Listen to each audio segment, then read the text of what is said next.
என்னாச்சு ஏன் அழுதுட்டே வர? இல்லடி எனக்கு பிரேக்கப் ஆயிடுச்சு, அதனால தாய்க்க முடியாம அழுதிட்டு இருக்கேன். அதுதான் போன வாரமே நீ பண்ணிட்டேன்னு சொல்லி அழுதியே. போன வாரம் இல்ல, நாங்க வாரம் பிரேக்கப் விளையாட்டு விளையாடுவோம், வாரத்துக்கு ஒரு 3-4 வாட்டி. அது சீரியஸா இல்ல, பட் இந்த வாட்டி சீரியஸா. நான் பிளாக்லாம் கூட பண்ணிட்டேன் தெரியுமா அவனை. நெடியே சொல்ற எவ்வளவு சின்சியரா லவ் பண்ண தெரியுமா? நீங்களா கூட சொன்னீங்க அவன் பேட் பாய்ன்னு தான் கேட்டேன். நான் மட்டும் தான் லவ் பண்ற அடிப்படையில நான் அவ்வளவு லவ் பண்ணேன். ஆனா இந்த பையன் பார்த்தாலும் சண்டை போடுறது, சந்தேகப்படுறது, உங்களுக்குள்ள பேசக்கூடாதுன்னு சொல்றேன். எப்படி நான் பேசாம இருக்க முடியும்? இப்ப என்ன, இப்ப சீரியஸா பிரேக்கப் ஆயிடுச்சு அதானே?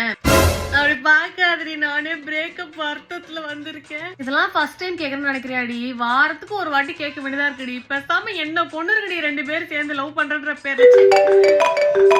நான் வால் எனக்கு கால் பண்றான், எட்டா சீசி பத்திட்டு வா கூட. ஹலோ, எதுக்கு என் ஃப்ரெண்டுக்குலாம் ஃபோன் பண்ற? அழாத, நான் அன்பிளாக் பண்றேன் சரியா? ஓ, இதுங்களெல்லாம் திருத்தவே முடியாது, அப்படியே கொண்டுலாமான்னு வருது.